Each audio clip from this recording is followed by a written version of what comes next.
మన ప్రభువును రక్షకుడైన యేసుక్రీస్తు నామంలో మీ అందరికీ నా వందనాలండి. చాలా తీవ్రమైన పరిస్థితుల ద్వారా మీరు వెళ్తూ ఉన్నారు.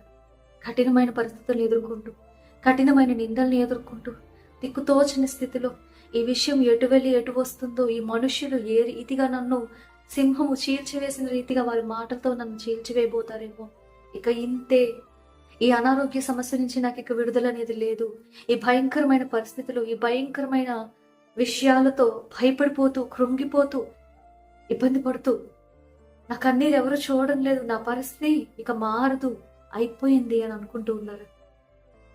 తీవ్రమైన నొప్పి ద్వారా, భయము ద్వారా, భయంకరమైన నెమ్మది లేని జీవితాన్ని జీవిస్తూ ఉన్నారా? ఇది నాన్న దేవుడు మీతో మాట్లాడుచున్నానండి.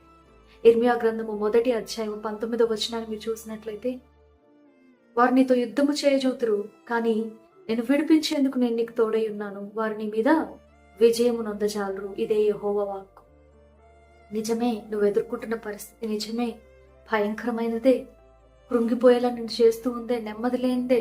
కానీ యుద్ధం అయితే నువ్వు చూస్తూ ఉన్నావు, కానీ ఆ యుద్ధంలో చివరికి విజయము నీదే. దేవుడు ఇది నాన్న ఇదే మీతో చెప్తున్నానండి. నేను నిన్ను విడిపించేందుకు నేను నీకు తోడై ఉన్నాను. పోరాటము, ఏ పోరాటాన్ని అయితే మీరు ఎదుర్కొంటూ ఉన్నారో ఆ పోరాటానికి నీ మీద ఎటువంటి అధికారము లేదు. ఎందుకంటే నువ్వు పరలోకపు తండ్రి యొక్క ప్రొటెక్షన్లో ఉన్నావు. ఆయన నిన్ను చూస్తున్నాడు. వాక్యం సెలవిస్తుంది, ఆకాశం నుండి ఆయన ప్రతి ఒక్క వ్యక్తిని కనులారా చూస్తూ ఉన్నాడంట. ఆయన చూచే దేవుడు, చూస్తున్న దేవుడిని మనం కలిగి ఉన్నాం. కాబట్టి ఆయన యొక్క ప్రొటెక్షన్లో మీరున్నారు. మిమ్మల్ని విడిపించేందుకు ఆయన మీకు తోడై ఉన్నాడు అని సెలవిస్తున్నాడు. కాబట్టి భయపడకండి. ఫరో సైన్యము వెనకాల వస్తూ ఉన్నప్పుడు ఇశ్రాయేలీలు చాలా భయపడిపోయారు, వణికిపోయారు. కానీ ఫరో సైన్యం ఏమీ చేయలేకపోయింది. యుద్ధము కంటి ముందే ఉంది, ఎదుగో జరగబోతూ ఉంది, ఇక ఇంతే అనుకున్న వారి యొక్క కథని దేవుడు మార్చేశాడండి. ఆ యొక్క పోరాటాన్ని బట్టి వారు విశ్వాసంలో ఎదిగారు. దేవుని యొక్క నామం మహింపరచబడింది. అదేవిధంగా ఈ దినాన మీరు ఎదుర్కొంటున్న ఈ యొక్క పోరాటంలో చివరికి విజయము మీదే. మిమ్మల్ని విడిపించేందుకు మీ దేవుడు మీకు తోడై ఉన్నాడు.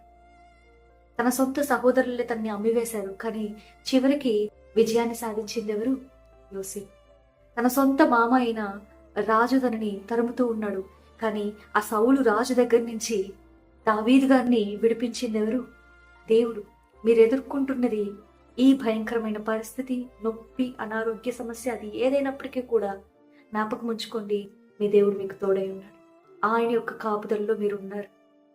ఎలీషా చూడగలిగాడు, మనం చూడలేకపోతూ ఉన్నాం.